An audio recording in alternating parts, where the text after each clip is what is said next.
Good evening. Welcome to another wonderful edition, special edition of Mystery Ranch International. We're going to talk just about some stuff that's been going on this last week. Please comment, rate, subscribe, like, turn on your notifications so we can get you all our videos. We're going to talk about a few different things tonight. This is a special edition because this is the first time we're on location at the Southern Alliance compound, Brad Bunker, X-Ray Zulu number 322, call sign Camelot. And this is also a special edition because as y'all, I don't guess y'all do know, but this was Michael's birthday this past week, and we're not going to tell you the exact date so you can't track us down, CIA. And but as y'all know, we got Michael a little gift here. Close your eyes, Michael. There you go, buddy. Woo! Nice. Thank you. And me and Michael will be doing a cold steel, I think it's a True Flight review on this bad boy right here. So yeah, we'll be doing that tomorrow. They come down for my daughter's birthday, Which happens to be the exact date. the exact same date. It's kind of a weird coincidence, but yeah. Awesome. Thank you so much. Yes. Yeah, me and the MRI supporters, we kind of just chipped in, and we thought we'd get that for you. Thank you very much. Yes, sir. What's on our agenda tonight, Michael?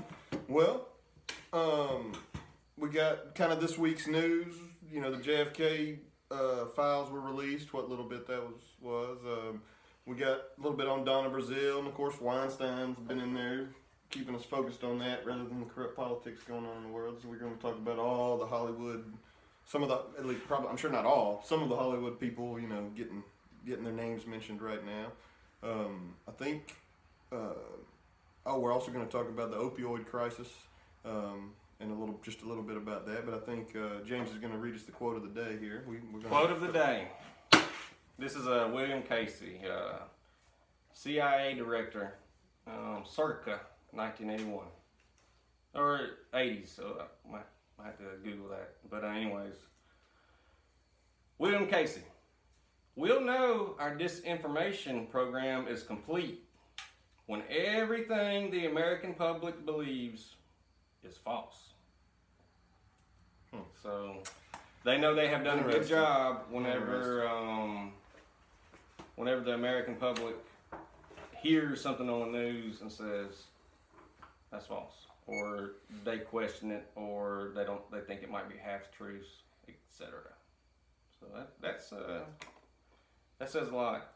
Off of that, real fast, if y'all want to just do a little homework, research on your own, go Google Operation Mockingbird and Operation Northwoods, and it's pretty interesting. But yeah, Google it. What Yes, we'll sir. do? All right. Well, as everybody knows, the JFK files were released, I guess, this week.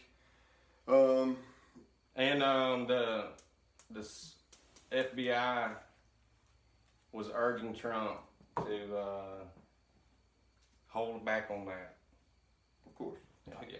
I'm pretty sure there's people We'll sign involved that. still living. JFK Jr. had a magazine before he died in a plane crash. And the name of that magazine was George. I'm pretty sure it was, you know, I've heard rumors that he said it was named after the guy that killed his daddy, not George Washington. But anyway, there wasn't much in that stuff that was released. A lot of stuff blacked out, and you know, nothing new really. Nothing new really. Nothing of much substance. Yep. So we're not going to spend much time on that.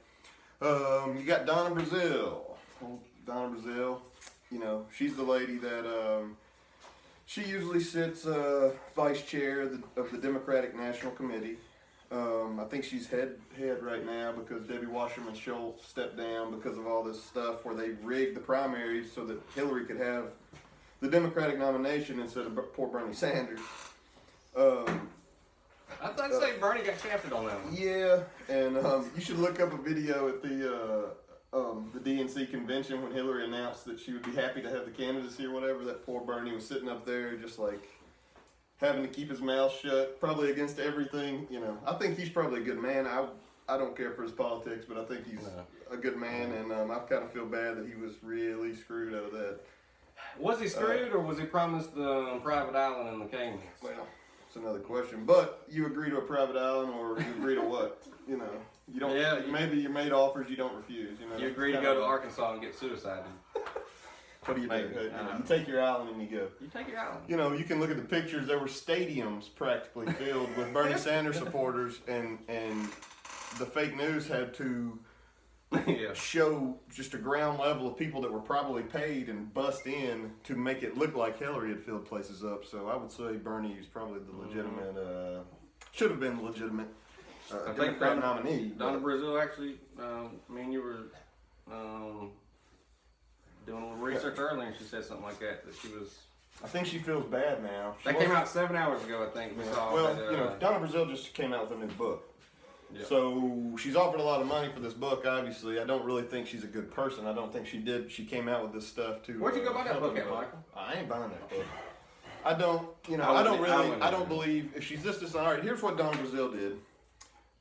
In some of these emails that were leaked with the WikiLeaks stuff, Donna Brazile was giving the Hillary people questions to a town hall debate. She was going to have a presidential debate. So that's just dishonest and ridiculous in the first place. So why would I read her book and believe a word she says? She's a crook, just like the rest of them.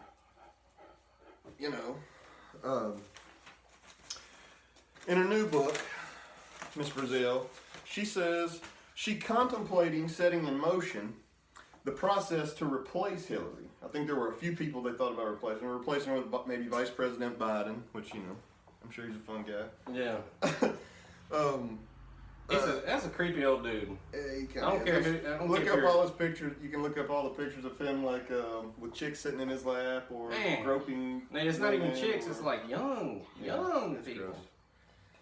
He's a creepy dude. I don't care if you're Republican, Democrat, whatever. I mean, that dude. Anyways. So anyway, Brazile is all of a sudden kind of coming out with some of this stuff in her new book. She says about the time Hillary was having her fainting spells, she was contemplating trying to get a new process, which is probably all bullcrap because she called that the odor of failure. Yeah, that's what was the quote. To quote her, the Clinton campaign had taken on the odor of failure. That's what she puts in her new book. It smells like cabbage. Is what they said. And of course, you know, a bunch of the.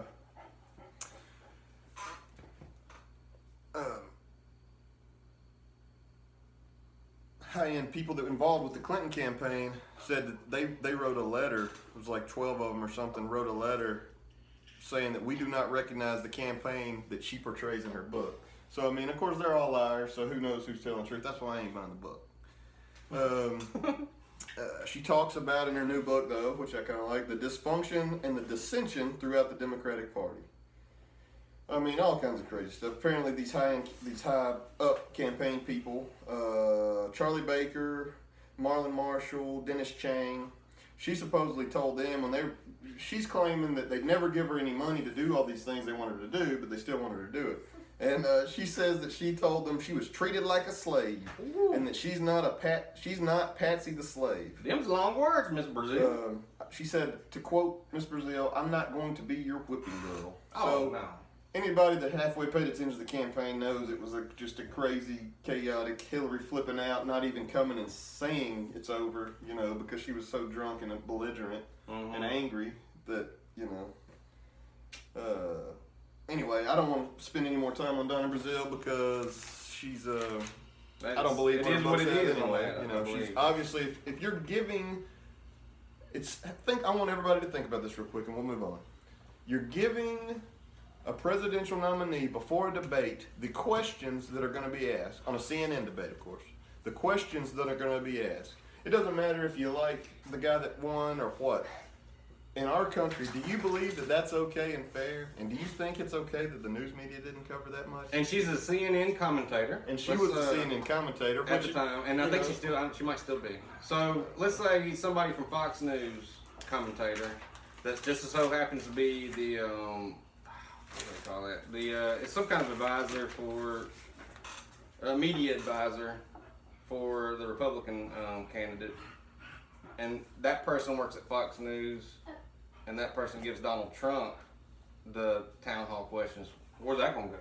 Man, that would have been so covered in the news that it's almost laughable and ridiculous. And anybody that has that much honesty in their soul can realize that it isn't a fair deal out there. And I think, you know, I hear people criticize the president for being on Twitter and stuff all the time, and I kind of agree. He needs to watch what he says, but you know, if you're not going to be given a fair shake, you got to get what you want to say out there somehow. So I give him that.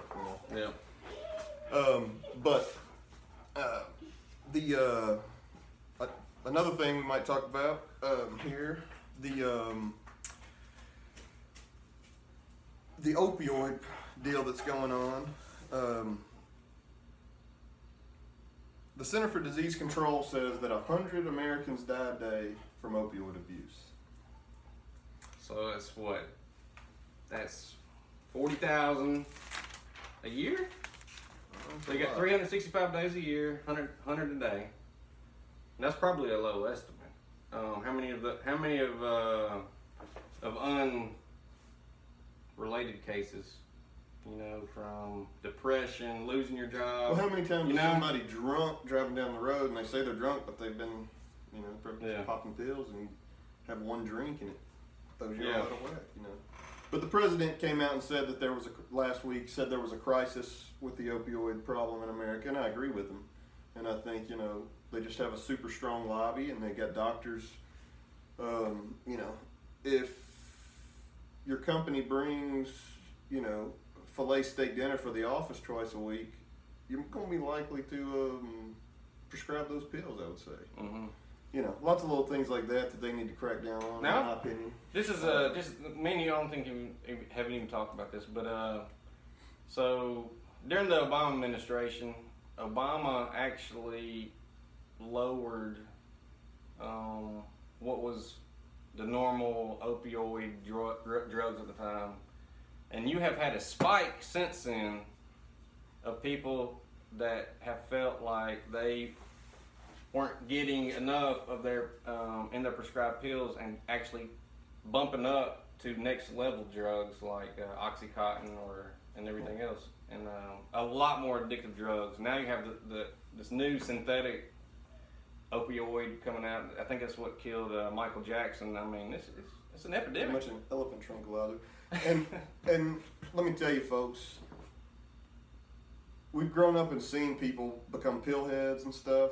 And these opioids, if you don't get hurt and really, really need it, you really need to stay away from them because they are truly debilitating to your mind and your body. They are. And you'll become physically addicted, and they're no good and they're no count. So if you can do anything you can not to take any sort of pain medication, do your best not to, because it's what's best for your life, I promise. Oh yeah. You're exactly right. So anyway, the Democrats and I think one independent, a group of them, they wanted to come out they actually did. They introduced a bill called the Combating the Opioid Epidemic Act, which would allocate $45 billion for additional funds to go into state programs that are already in place. And of course, the politicians can't agree on how to spend that money, and 2 Republicans voted against the bill, which who knows how they all wanted to spend it.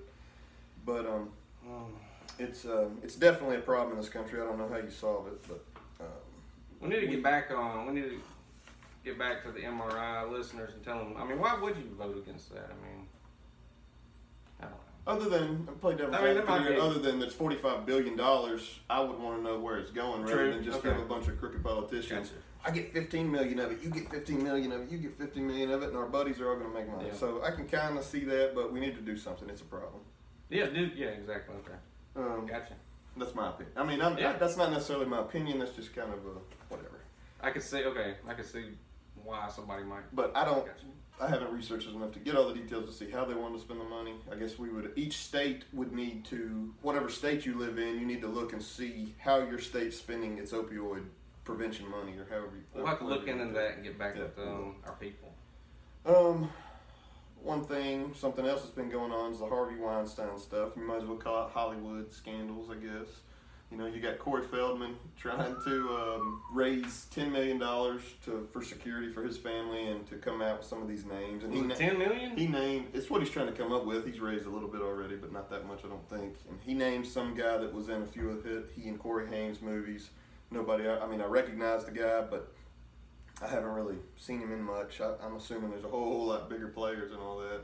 This is a side note. I think me and you've talked about this, but I remember seeing a interview with Corey Feldman talking about him and Corey Haim's and Haim. H-A-I-M. Yeah. In a movie, and he almost alluded it in this interview that it was Charlie Sheen. But since then, I remember you sent me that text the other day showing that one guy. Yeah, that. I'm assuming if he's really got all this info, the document, he's. Yeah. And I think I don't like the fact that he's building up to make money on this documentary. It's the way I'm kind of seeing it. I heard him on the. He says he wants to change Hollywood for the future for our children, and I hope that's. I don't know. I hope that's the case. How much does that cost us to say it?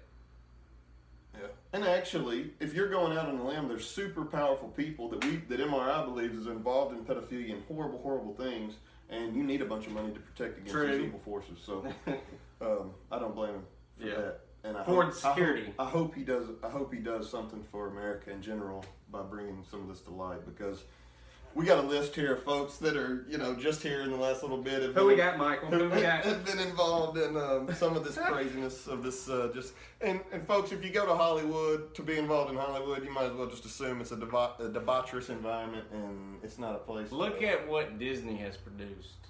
I can't think of all the actresses and actors off the top of my head, but man, like they were kids and now they're the kid actors that Disney produced. Boom, like they got Baphomet T-shirts and everything else. Okay, Disney. Anyways, so you got Harvey Weinstein or whatever. He's got 33 or so Hollywood stars, females that have talked about him. You got Kevin Spacey. This week. So supposedly when he was 20... And Netflix canceled House of Cards. What I'm reading is kind of based on the Clintons, but we won't worry about that. Because it's a neat show, but... it's pretty neat. Here's something that you actually brought up to me the other day. If somebody came up and said, you messed with a 14-year-old... You wouldn't say, I may have been drunk and not knew what I was doing. I apologize so much. I was wasted back then. That just tells me there's been so many instances you don't even know what you've done, and that's sick. Wow. And then, of course, people in the gay community are upset that he came out of the closet at the exact same time, because obviously that makes it look he's hiding. He's using that as, I molested that child because I'm gay. They just go hand in hand, is what he's alluding to. That's what he was. I think he's just alluding to that they're so out of touch with reality from living in a perverse world that he doesn't even comprehend how sick and weird it is and horrible in a way. Yeah. So anyway, you got Kevin Spacey. Of course, Ben Affleck was accused of groping some MTV host. That Hillary Burton in 2003 on Total Request Live, and of course that boy's he apologized for it the day after he came out against Weinstein or whatever and said how horrible that was. Andy Dick. We all know the comedian Andy Dick, I'm sure. He's accused of groping people's genitalias, Oh, no. unwanted kissing and licking, and sexual propositioning of at least 4 members of Now this who- indie film he was just in. Who wouldn't want to be licked by Andy Dick? And then he was let go from another indie film right around that same time because of these same accusations. And he didn't say that he wouldn't admit to any of the groping, but he did admit to some licking and propositioning. So I'm sure he's just a sweetheart. His mama must be proud. This guy, David Gouliad, is accused of drugging and sexual assault of an actress. I believe he's some kind of producer. This guy, Ethan Cath, a songwriter. Some girl that he had started a band with. Man, I really like those Ethan Cath songs. He had messed with her since she was like 15 years old, and of course she's older now and came out with it. Wow. Jeremy Piven was just accused on the Entourage set of groping some actress. No, I don't believe it was an actress. I believe it was a lady involved in the filming. Brett Ratner's a producer, another guy. This guy Twiggy Ramirez, who's a guitar player and bass player for Marilyn Manson, is accused of rape. I believe it was I remember hearing that. a chick from another band accusing him of rape. Who was the NPR producer? I didn't write his name down. I mean, that's that many. It just goes on and on. I mean, Chris Savino, he's some animator. I think he created Loud House, the cartoon. I'm sure parents, you might see Loud House. I'm not sure what stage is it on. He's been accused of a bunch of stuff. James Toback is 72 years old. He's a screenwriter and a filmmaker. I didn't write, you'd recognize some of the stuff he's done. I didn't write them down, but he's accused of sexual harassment of over 300 women. Wow. Bob Weinstein is Harvey Weinstein's brother. He's just been accused of sexual harassment, which it seems a little whatever. I'm sure somebody's just stepping up. But Danny Masterson from the 70s show, he's got some kind of rape trial going on. Who was he? He was the one with the curly kind of fro. That dude? Yep. Oh, He's got. man. I think he's been accused of rape a couple times. So the list goes on and on. Dustin Hoffman is getting accused of some kind of deal, but it was from when he was younger, but she was 17 or something at the time. This lady's saying that he, made some propositions to her or something. But anyway. So that's some of the stuff that's been going on this week. Okay. We've got the stuff with the Russian dossier that the Democrats paid for in the Clinton campaign. I think James That's is going hard to to keep give up with right us there. some timeline on that. And it's kind of boring. And Y'all need to know it though. but we're going to try to give you kind of a timeline and see what's going on. The DNC and the Clinton campaign paid millions of dollars, for the Kremlin, pretty much from the Kremlin, for a bunch of information that wasn't even real. What did you say something a little bit earlier? Like a month, like 23.5 million a month was what their budget No, was? it was 2 or 3 million. That was just the campaign budget. Okay. What they had to eat to wheeling deals they went on. Yeah. Just to pass it out. We ready to do a timeline? Or? Yeah, do the timeline on the Russian dossier stuff here. All right, stay with me, people. So it was first published by BuzzFeed, January 2015. All right. The main player in this is a ex-MI5 spy. That's British, equivalent to US CIA. And he was hired by Fusion GPS. His name is Christopher Steele. And Fusion GPS is the private research firm that hired Steele, okay? September 2015. An unknown Republican donor hires Fusion GPS for opposition research on Trump. We still don't know who that Republican, unknown Republican. I'm sure more and more this keeps on getting deeper and deeper. Subpoenas will be being issued. April 2016. Trump has the GOP nomination in the bag. I have here in my notes that I speculate that this Republican then goes to Hillary to see if Hillary would like to continue this opposition research. Hillary gets Mark Elias. That is basically her go-to lawyer. Okay, the law firm is Perkins Cole, and they are going to be the intermediary between Fusion GPS and Hillary. Steele, the MI5, he talks Fusion GPS to hire his company Orbis. These people. We love these names. Yeah, we'll give them that.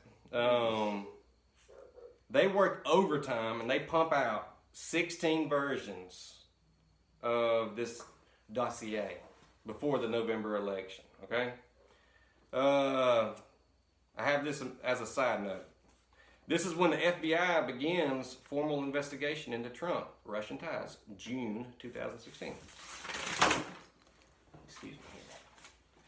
I mean, it's ridiculous. July 1st, 2016. Steele sends report to FBI informant, knowing the FBI informant will leak it to Comey. Late September 2016, Steele assembles journalists from New York Times, Washington Post, Yahoo, The New Yorker, CNN, and Fusion GPS to give a verbal briefing on findings. Okay? Mid-October 2016. Steele has another in-person briefing with the New York Times, Washington Post, and Yahoo. Late October 2016. 16 pre-election memos on this dossier are produced. So basically like 16 gold nuggets, all right, something. By the end of October, the Democrats end their funding for Fusion GPS. So here we have entering Harry Reid, Democrat in Nevada. He writes a letter to Comey, who's the FBI director, and states that top national security officials have made him aware that he possesses explosive information on Trump's close ties to Russia and how top officials of Trump and the Russian government have colluded. The 31st of October 2016, Mojo's David Korn publishes his first findings on this dossier. This is where we get the Russian hookers peeing on the bed in Russia that Obama slept in. I didn't know that was a thing, but obviously it is.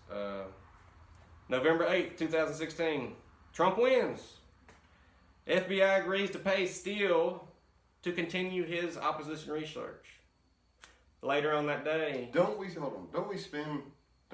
the FBI's budget?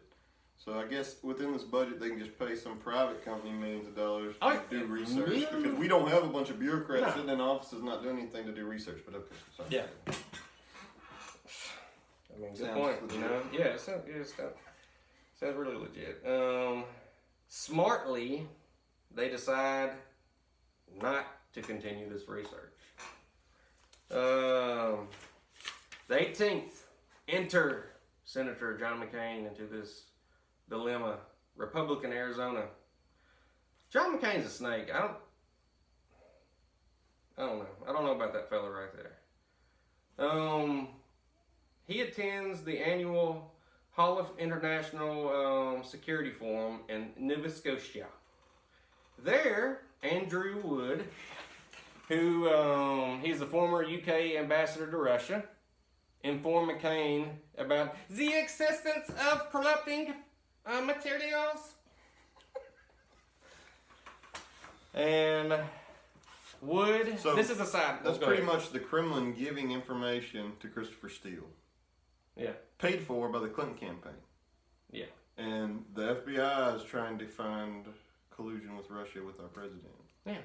That makes sense. That makes sense. Yeah. this is a side note. This dude, Andrew Wood, is on Orbis's payroll. And he is a known and long associate of Christopher Steele. Christopher Steele owns Orbis. Andrew Wood, the UK ambassador to Russia, is on their payroll. And a known associate / advisor, or whatever. What if you can get those big money contracts under whatever? Whatever you can do. He sets up a meeting. This guy Wood sets up a meeting between Steele, MI5 guy, and David Kramer. Who's Kramer? Kramer is a McCain laggy who works at the McCain Institute. November 28th. Steele meets Kramer, and they agree that this raises national security issues for the U.S. This dossier. They agree that a hard copy of research should be provided to McCain. That we now know is fake, that they spent millions of dollars on. Because McCain had his top laggy Kramer actually fly to Britain to meet Steele to pick up this dossier. Once McCain get their grubby hands on it first. Oh yeah, so McCain, he needed to see that. And we'll understand why he needed to see that. So that this dude could go back and get and personally put it in McCain's hands. I'm sorry to use your paper as McCain here, but all right.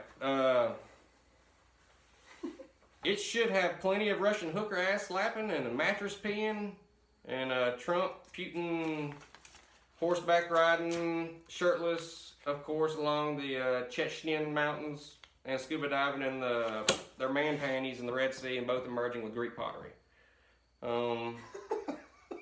They agreed that if anything, this report would at least eradicate McCain's ED problem. It would cure it. December 13th, 2016. Another version is compiled and given to BuzzFeed. December 9th. McCain hands over copy to Comey. Says, Comey, have you seen this right here? This is about this mattress peeing. He's a man. I like how all right, this is not real information, but yet I like how that it's given to the media. They'll run with something that's such garbage, put it out there a million times. As fact.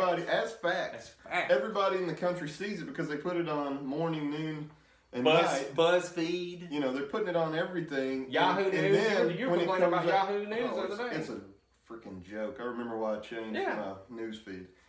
But it, I mean, there was something like one of the, well, I'm not going to get into it. No, Yahoo I mean, right finish now, up. But MRI people want to know what you have to say. Think on this. well, I want to know. It's ridiculous. it is ridiculous. I lost my train. I don't even know where I was at. I could go on and on. Anyways, let's get through this, people. It is boring, but y'all should at least hear it. McCain hands over copy to Comey. They already had earlier versions. They had like 16 versions of this dossier. Decide what they wanted to use. Oh, I'm going to jump back to my point because I left everybody's hanging there. They'll take something, disinformation, lies, whatever it is. They'll put it out there, run with it morning, noon, and night, and then when it isn't right, they'll show it once at midnight and say it isn't. And then everybody in the country already, they try to argue against you when you're debating somebody about something that's been proven to not be true, but it was put in the face so much when it wasn't true that everybody, it's in the Communist Manifesto. That's like the Baroness earlier was saying that she was like, is this Clinton news already not news? And we're like, I mean, it's ridiculous. It really is. I don't know how they get away with it. I mean, besides having the media in their pocket, pretty much.